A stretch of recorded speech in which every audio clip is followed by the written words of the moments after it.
चलिए friends, start करता हूँ एक नया वीडियो और शुरू करते हैं हम लोग एमपीपीसीएस में आए हुए प्रीवियस ईयर क्वेश्चंस जो काफी इंपॉर्टेंट है आने वाले एग्जाम के लिए, तो उनको हम देखेंगे। स्टार्ट करता हूँ। देखिए पहले क्वेश्चन से, चांद प्रद्योता ये कहाँ का रूलर था? ठीक है, चांद प्रद्योता। तो इसका आंसर पहले आप देख लीजिए, आंसर है इसका अवंती। ठीक है, देखिए जो महाजनपद था, टोटल महाजनपद में से अगर मैं बात करूं तो मेनली 3 महाजनपद जो थे वो मध्य प्रदेश में था। अब वो कौन कौन सा था? देखिए, एक अवंती, ठीक है, उसके बाद एक चेदी, और एक जो था वो कौन सा था बताइए? वाजी। ठीक है, अवंती, वे, चेदी और वाजी। तो ये 3 महाजनपद मेनली मध्य प्रदेश में था। और इसमें जो है मेनली अगर मैं बात करूं, अवंती का बात करूं, तो अवंती महाजनपद ये लोकेटेड है मध्य प्रदेश का एक मेन महाजनपद था। और इसमें जो है इंडियन डायनेस्टी प्रद्योता डायनेस्टी का राज था। प्रद्योता डायनेस्टी का राज था। और इस डायनेस्टी को के जो रूलर थे, ये मेन रूलर कौन से थे? चंद्र प्रद्योता महासेना, और इसको इस नाम से भी इस डायनेस्टी को जाना जाता है। ठीक है, इस डायनेस्टी ने कितना 138 साल तक रूल किया। 138 साल तक रूल किया। ठीक है, तो इसका आंसर क्या हो जाएगा? आंसर हो जाएगा सी, अवंती। ठीक, इसके बाद देखिए अगला सवाल जो है ये है, who is the author of तारिख तारिखी फिरोज शाही? ये किताब का ऑथर कौन है? तो सबसे पहले आंसर देखिए, आंसर है इसका, इसको बीच में कर देता हूं, जियाउद्दीन बरौनी। आंसर क्या है? जियाउद्दीन बरानी, बरौनी नहीं है, बरानी।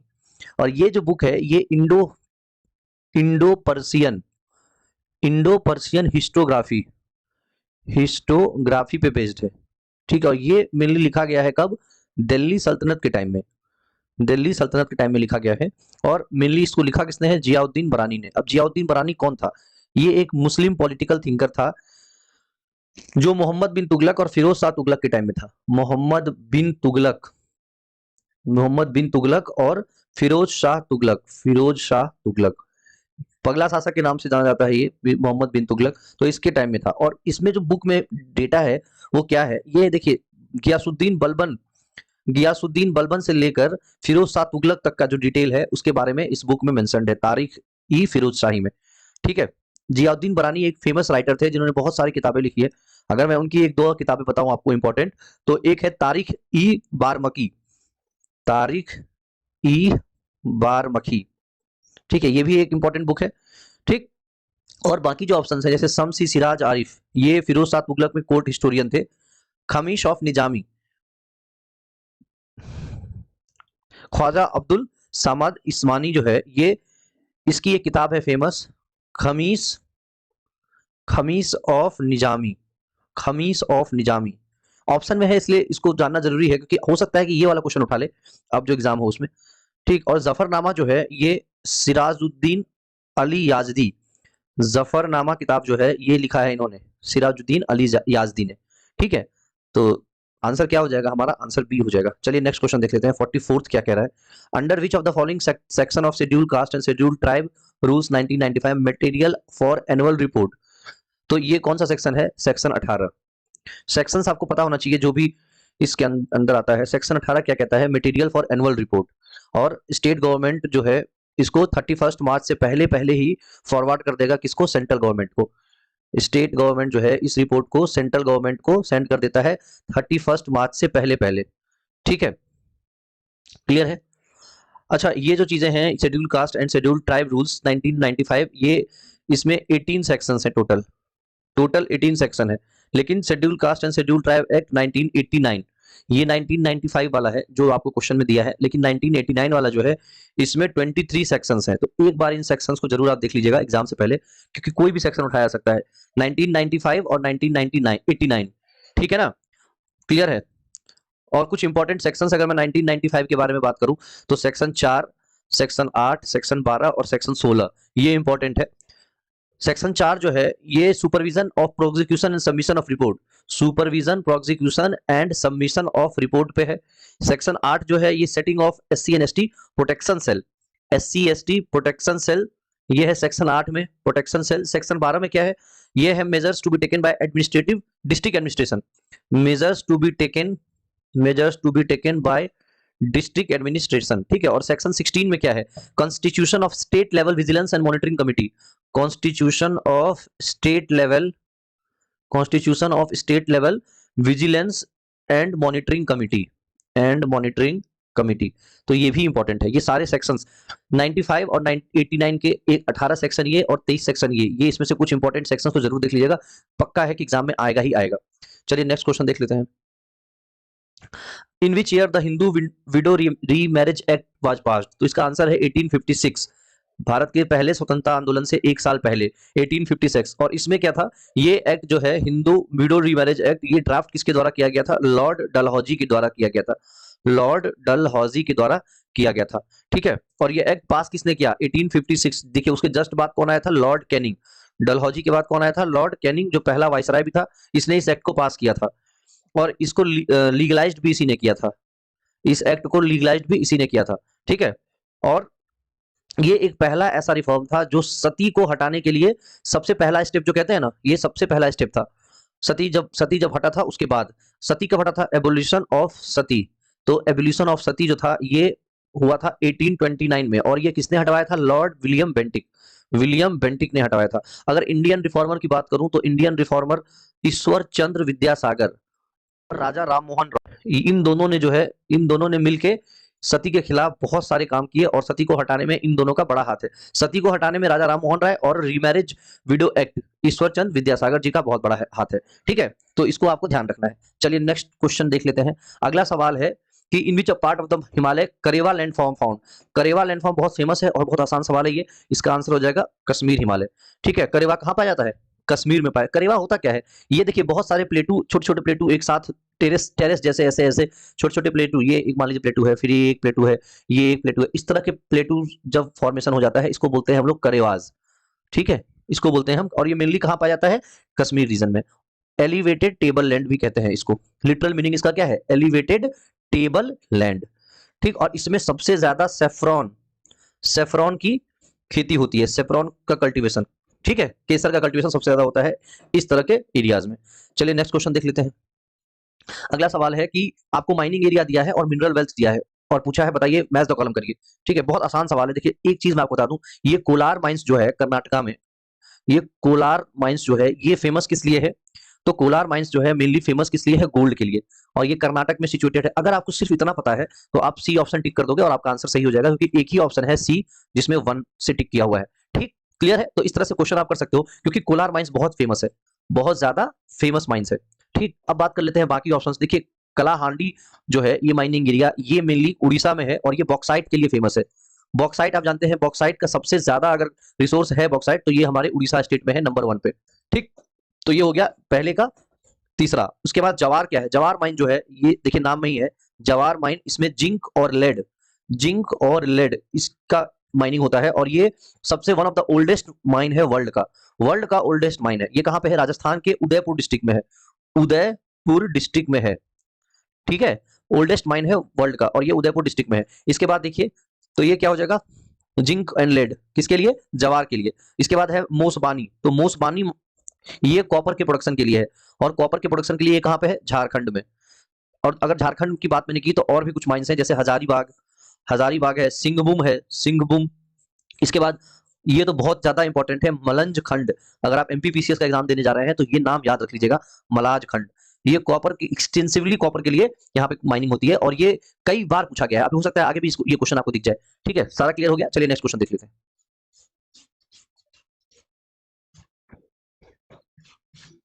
ये देखिए आपको वाइल्ड लाइफ सेंचुरी दे दिया है और पूछ रहा है कि इनमें से कौन सा सही मैच नहीं है। तो देखिए पहला है मूकांबिका कर्नाटका, तो ये एकदम सही है। मूकांबिका कहाँ है, कर्नाटक में। दूसरा है डलमा, ये कहाँ पे है, झारखंड में।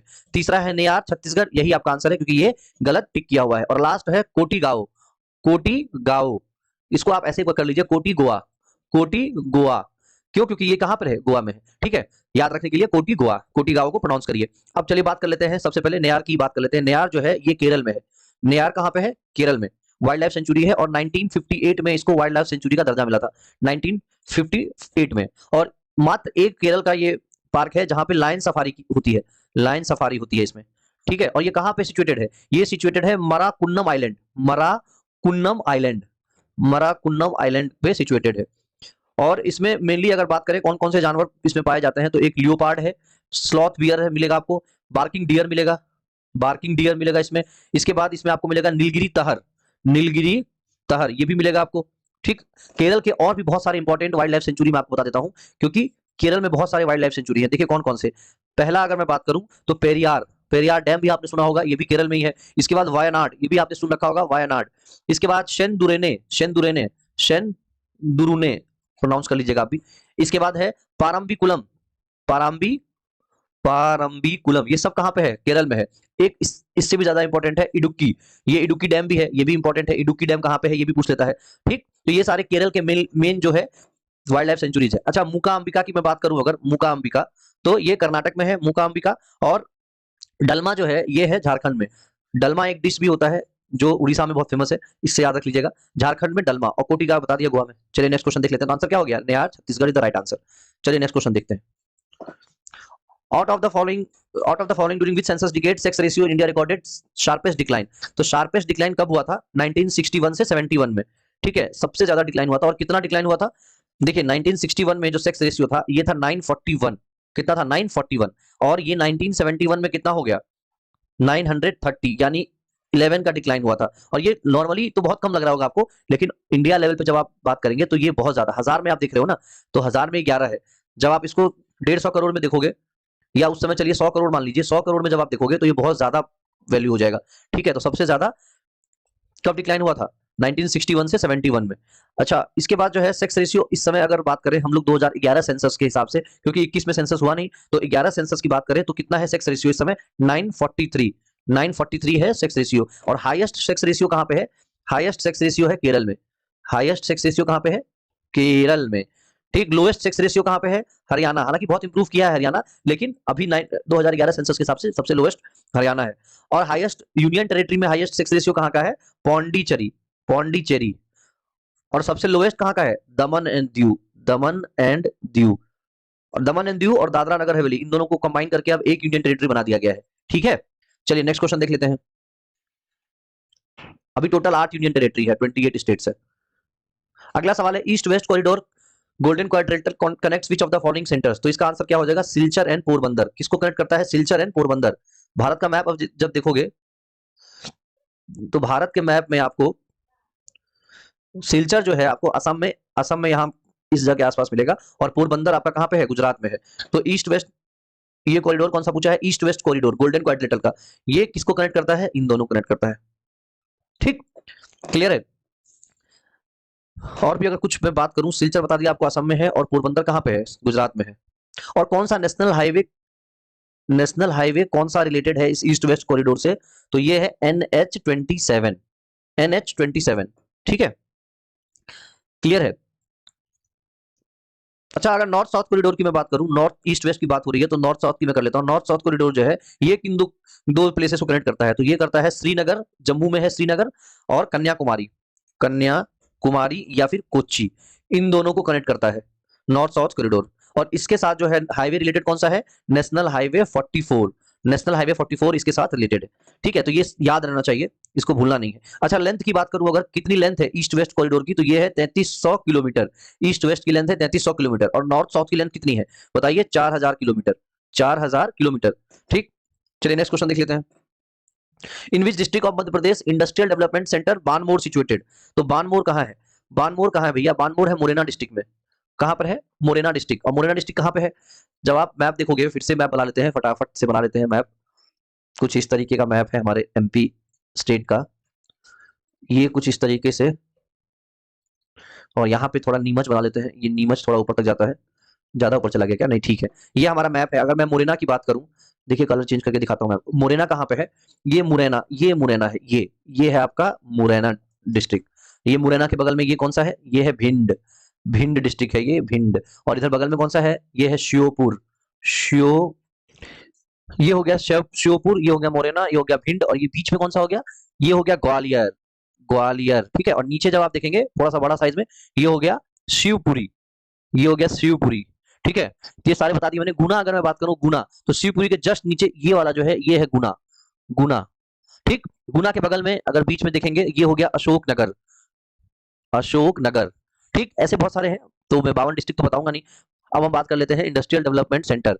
इंडस्ट्रियल डेवलपमेंट सेंटर की मैं बात कर रहा था, तो ये कौन सा हो जाएगा? आंसर हो जाएगा मोरेना। मोरेना में ये है। ठीक, टोटल 52 डिस्ट्रिक्ट है। और मोरेना जो है, अगर मैं मोरेना डिस्ट्रिक्ट के बारे में थोड़ी सी बात करूं, तो देखिए मोरेना डिस्ट्रिक्ट में largest number of peacocks, largest number of peacocks यानी मोर पाए जाते हैं। और मोरेना डिस्ट्रिक्ट कौन से, देखिए यही एक ऐसा डिवीजन है, मोरेना डिस्ट्रिक्ट जिस डिवीजन में है, चंबल डिवीजन में, जिसका नाम, चंबल नाम का कोई डिस्ट्रिक्ट नहीं है, लेकिन चंबल डिवीजन है और उसमें 3 डिस्ट्रिक्ट हैं, एक मोरेना, एक विंड, और विंड के बाद एक तीसरा कौन सा है बताइए? श्योपुर। ये तीनों डिस्ट्रिक्ट है चंबल डिवीजन में। ठीक है, क्लियर है? अच्छा, मध्य प्रदेश जो है, मध्य प्रदेश एमपी, ये पहला स्टेट है जिसने गुटखा बैन किया है।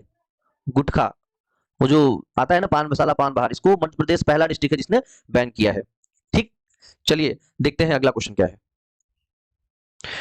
मेक इन इंडिया प्रोग्राम कब स्टार्ट किया गया? तो ये स्टार्ट किया गया सितंबर 2014 में, सितंबर 2014 में स्टार्ट किया गया, और ये नरेंद्र मोदी जी के प्रधानमंत्री बनने के जस्ट बाद शुरू हुआ। 12th 5 year plan, 12th 5 year plan इसमें स्टार्ट किया गया है। ठीक है, मेक इन इंडिया। और मेक इन इंडिया का मेन पर्पस क्या है? मेन पर्पस है सेकेंडरी और टर्शियरी सेक्टर को बढ़ावा देना, पहला पर्पस मेन यही है। और दूसरा पर्पस ये है कि वो प्रोडक्ट जो इंडिया में बन रहे हैं उनको ऑल ओवर वर्ल्ड बेचा जाए और उससे इनकम हो जाए। ठीक, जब इंडिया में चीजें बनेंगी तो जॉब अपॉर्चुनिटी भी बढ़ेंगी, आदमी ज्यादा इन्वॉल्व होंगे तो जॉब अपॉर्चुनिटीज भी बढ़ेंगी, और इससे क्या होगा? इंडिया का जीडीपी, ट्रेड और इकोनॉमिक ग्रोथ, ये सारी चीजें क्या होंगी? ये सब बढ़ेंगी। तो मेन पर्पस यही है, तो ध्यान रखिएगा। सितंबर 2014 में मेक इन इंडिया आया था। देखिए सेंट्रल गवर्नमेंट और एमपी गवर्नमेंट, सेंट्रल गवर्नमेंट और एमपी गवर्नमेंट के जितने स्कीम्स हैं वो आपके टिप्स पे होना चाहिए। एक अलग से मैं वीडियो लेकर आऊंगा जिसमें सेंट्रल गवर्नमेंट और एमपी गवर्नमेंट के जितने मेन स्कीम्स हैं या सारे कवर कर लेंगे, उनको देख लेंगे। ठीक, चलिए नेक्स्ट क्वेश्चन देख लेते हैं। अगला सवाल है, विच 2 cities in Madhya Pradesh is included in town of export excellence? तो ये टाउन ऑफ एक्सपोर्ट एक्सेलेंस में 2 सिटीज जो है वो है देवास और इंदौर। देवास ऐसा डिस्ट्रिक्ट है जहां पे करेंसी प्रिंट होता है, करेंसी प्रिंट होता है। और इंदौर, इंदौर तो वन ऑफ द फेमस, आप जानते हैं 7 बार लगातार सबसे स्वच्छ, सबसे साफ डिस्ट्रिक्ट का इसको प्राइज मिला है इंदौर को। ठीक है, और सोया, सोया प्रोडक्ट्स के लिए इंदौर बहुत फेमस है। ठीक, क्लियर है? और देवास है, देवास जो है ये फार्मास्यूटिकल्स, फार्मास्यूटिकल्स के लिए फेमस है। ठीक, क्लियर है? और बाकी स्टेट जो है यहाँ पे ये गड़बड़ है, ये आंसर नहीं है। आंसर क्या होगा? देवास और इंदौर। ठीक, चलिए और नेक्स्ट देख लेते हैं अगला सवाल क्या है। Which ministry of government India is related to India foreign trade policy? तो इसका आंसर क्या हो जाएगा? इंडिया का फॉरेन, देखिए नाम से पता चल रहा है मिनिस्ट्री ऑफ एक्सटर्नल अफेयर्स। जी हाँ, मिनिस्ट्री ऑफ एक्सटर्नल अफेयर्स गलत है, बहुत सारे बच्चे इसको लगाएंगे फॉरेन ट्रेड पॉलिसी देखकर। आंसर क्या होगा? Commerce and industry. ठीक है, आंसर क्या हो जाएगा? Commerce and industry. तो गलती मत करना भाई, मिनिस्ट्री ऑफ कॉमर्स और इंडस्ट्री जो है ये रिलेटेड है फॉरेन ट्रेड पॉलिसी से। क्लियर है? नेक्स्ट क्वेश्चन देख लेते हैं। अच्छा, इसकी बात अगर थोड़ी सी बात मेरे को ज्यादा नहीं, तो new industrial policy, new industrial policy आया कब था? ये आया था 1991 में। ठीक, चलिए नेक्स्ट क्वेश्चन देख लेते हैं। Headquarter of Madhya Pradesh finance corporation, ये है इंदौर में, भोपाल मत टिक करना है इसमें, कहां पर है? ये इंदौर में है। ठीक, और इंदौर के बारे में आपको पता है one of the most important city of Bhopal. Madhya Pradesh finance corporation जो है ये 1955 में स्टेब्लिश किया गया था, और ये state financial corporation act 1951, state finance corporation act 1951 के तहत ये स्टेब्लिश किया गया था। ठीक है, चलिए नेक्स्ट क्वेश्चन देख लेते हैं, थोड़ा थोड़ा स्पीड बढ़ाना पड़ेगा। बोधन दुआ, ये कमांडर किसका था? बोधन दुआ कमांडर था शाहगढ़ किंग बख्तावली। हिस्ट्री का सवाल है, शाहगढ़ किंग बख्तावली का कमांडर था बोधन दुआ। ठीक है, और ये शाहगढ़ किंग राजा बख्तावली जो है ये शाह किंगडम, जो कि कहां बताइए? गाधा कोटा, गाधा कोटा से मालाथौन, मालाथौन, और ये कहां पे है? शाहगढ़, ये है कहां पे? शाहगढ़। ठीक है, और बख्तावली जो है, बख्तावली ये 1857 की जो क्रांति हुई थी इसमें इनका मेजर योगदान था। और किसने इनको असिस्ट किया था? तात्या टोपे, इनका नाम सुना होगा आपने, तात्या टोपे ने इनका बहुत हेल्प किया था। ठीक है, क्लियर है?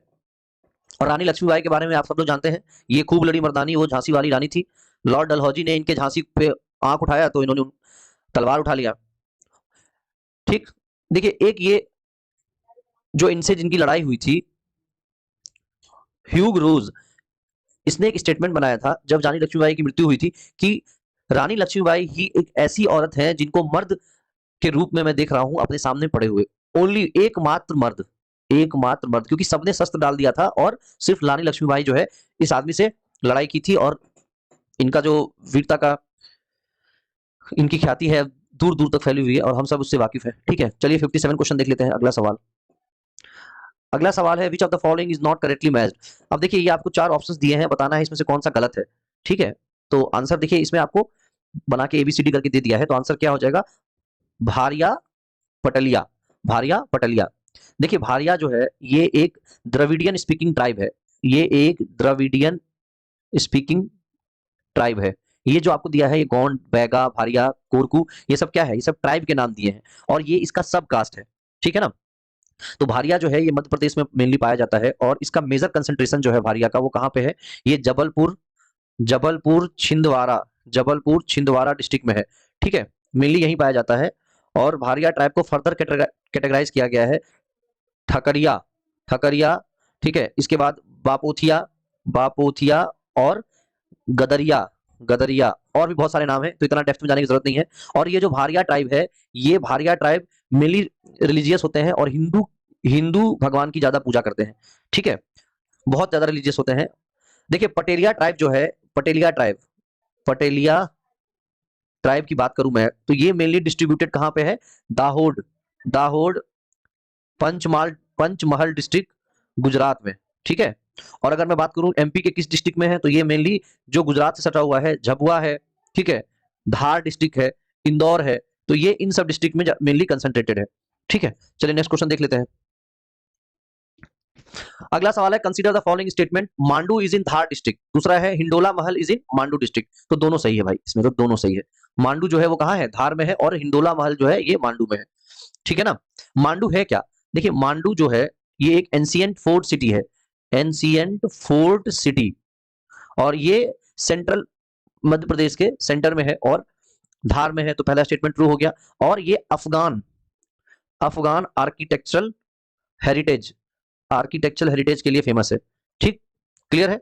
और हिंडोला महल, हिंडोला महल क्या है, ये एक लार्ज मीटिंग दरबार है, लार्ज मीटिंग दरबार, एक बड़ा सा दरबार, एक बहुत बड़ा हॉल जैसा है, अब जाएंगे तो देखिएगा इसको। और ये कहां पे स्थित है, ये है स्थित मांडू में। ठीक है, मांडू बाज बहादुर और रूपमती के लव स्टोरी के लिए जाना जाता है, गूगल करिएगा, बाज बहादुर और रूपमती के लव स्टोरी के लिए जाना जाता है।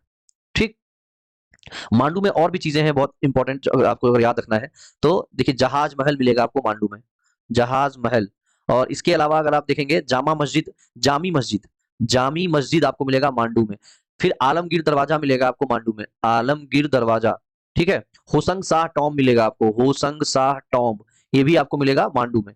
ठीक है, तो ये सारी चीजें आपको मांडू में मिलेगा, ये सब आपको ध्यान रखना है। चलिए नेक्स्ट क्वेश्चन देख लेते हैं।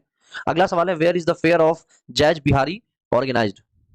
तो देखिए ये छतरपुर में ऑर्गेनाइज किया जाता है, फेयर ऑफ जल बिहारी है, सॉरी जल बिहारी कहाँ पे है, छतरपुर में, मेला लगता है छतरपुर में। और छतरपुर एक डिवीजन है जिसमें 6 डिस्ट्रिक्ट है मध्य प्रदेश के, छतरपुर। ठीक है, ये ऊपर यूपी के बॉर्डर पे यहाँ पे छतरपुर है, अगर ये आप एमपी का मैप देखते हैं इस तरह से तो यहाँ पे है छतरपुर।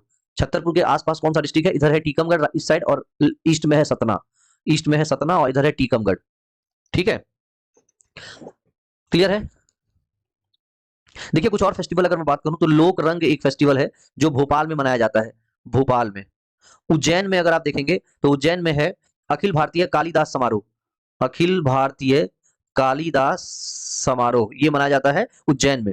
ठीक है, Bhagoria heat festival, Bhagoria heat festival, ये कहां मनाया जाता है, ये मनाया जाता है वेस्ट निमार, जो कि अब क्या हो गया है खारगांव, एंड झबुआ, ये मनाया जाता है झबुआ और खारगांव में। क्या नाम है, भगोरिया हीट फेस्टिवल। एक है Nagaji fair, Nagaji fair, Nagaji fair कहां मनाया जाता है, ये मुरैना में, मुरैना डिस्ट्रिक्ट में मनाया जाता है। ठीक है, ये इंपॉर्टेंट फेस्टिवल्स और फेयर्स हैं, इनको आपको याद रखना है। अगला सवाल है काठी क्या है, काठी का नाम सुना है आपने, काठी क्या कास्ट है, ट्राइब है, जी नहीं, ये एक फोक डांस है। काठी क्या है, एक फोक डांस है, और ये फोक डांस कहाँ है, निवार रीजन में, निवार रीजन मध्य प्रदेश में ये फेमस है, काठी फोक डांस।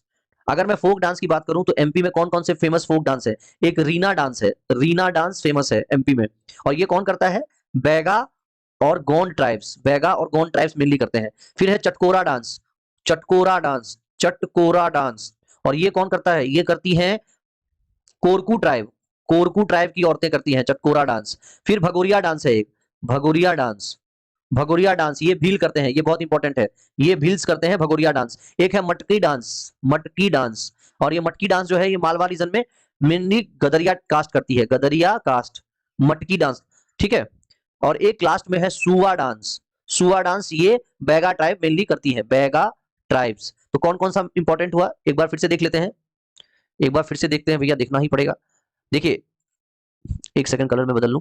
देखिए एक तो हो गया कौन सा, रीना डांस, फिर दूसरा कौन सा हो गया चटकोरा डांस, फिर तीसरा कौन सा हो गया मटकी डांस, फिर लास्ट में कौन सा बताया सुआ डांस, सुआ डांस, ठीक है। तो अच्छा एक गोंचो डांस है, गोंचो डांस, ये करते हैं गोंड, गोंड लोग करते हैं गोंचो। कोई भी डांस का नाम पूछ सकता है और ये पूछ लेगा कौन सा ट्राइब करता है या कौन से डिस्ट्रिक्ट में होता है, तो बताना पड़ेगा, या सिंपली नाम ही पूछ सकता है कि ये एक्चुअल में है क्या। ये नाम याद रखिएगा, सुआ, मटकी, रीना, चटकोरा, गोंचो, ठीक है, भगोड़िया, ये छूट गया भगोड़िया, ठीक। ये सारे डांस फॉर्म है, फोक डांस जो है एमपी का। चलिए नेक्स्ट क्वेश्चन देख लेते हैं। अगला सवाल है, इनको आपको अरेंज करना है, ठीक है, स्टार्ट से लेटेस्ट अवार्ड्स में। तो देखिए सबसे पहले नंबर पे कौन है, तो अर्जुन अवार्ड, सबसे पहले नंबर पे क्या है, अर्जुन अवार्ड। इसके बाद कौन है, इसके बाद है द्रोणाचार्य अवार्ड, द्रोणाचार्य अवार्ड, ठीक। द्रोणाचार्य के बाद क्या है, राजीव गांधी खेल रत्न अवार्ड, राजीव गांधी खेल रत्न अवार्ड। और सबसे लास्ट में कौन सा है, ध्यानचंद अवार्ड, ध्यानचंद अवार्ड, ठीक है। अब देखते हैं बारी बारी से कि क्या सीन है इनका। देखिए पहले नंबर पे है, सबसे पहले बात कर लेते हैं राजीव गांधी खेल रत्न अवार्ड। ये 1991 में स्टार्ट हुआ था, 1991 में जब राजीव गांधी जी की हत्या हो गई थी। ध्यानचंद अवार्ड सबसे लास्ट में 2002 में स्टार्ट हुआ। अर्जुन अवार्ड की बात करूं, ये सब खेल में दिया जाता है। अगर मैं अर्जुन अवार्ड की बात करूं तो अर्जुन अवार्ड 1961 बहुत पहले स्टार्ट हुआ था, और द्रोणाचार्य अवार्ड जो है ये 1985 में आया था, 1985 में, ठीक है। तो ये ईयर है, आदमी अवार्ड याद कर लेता है लेकिन ईयर याद नहीं करता है, तो इसने ईयर पूछ लिया, तो पता होना चाहिए। अब अब क्या पूछेगा, अब ये पूछेगा कि इस बार अर्जुन अवार्ड किसको मिला है, एमपी से किसको मिला है, एमपी से ये सारे अवार्ड किसको किसको मिला है 2022 में, ये पूछ सकता है, ठीक है। चलिए नेक्स्ट क्वेश्चन देख लेते हैं। रियो ओलंपिक्स की बात कर रहा है कि रियो ओलंपिक्स 2016, देखिए उस टाइम का क्वेश्चन है तो ये उतना इंपॉर्टेंट नहीं रह गया। हालांकि अभिनव बिंद्रा एकमात्र गोल्ड मेडलिस्ट, ओलंपिक के एकमात्र गोल्ड मेडलिस्ट इंडिविजुअल में कौन है, अभिनव बिंद्रा जी हैं। और इनको 2016 में रियो डी जेनेरियो में ब्राजील में जब ओलंपिक हुआ था तो फ्लैग बियरर बनाया गया था, ठीक है, 2016 में, क्लियर है। अच्छा अगर हम बात करें फ्लैग बियरर्स की, तो देखिए यहां ध्यान से, समर ओलंपिक में अगर मैं फ्लैग बियरर की बात करूं तो 2016 में अभिनव बिंद्रा शूटिंग के प्लेयर है, शूटिंग के प्लेयर अभिनव बिंद्रा ये फ्लैग बियरर थे।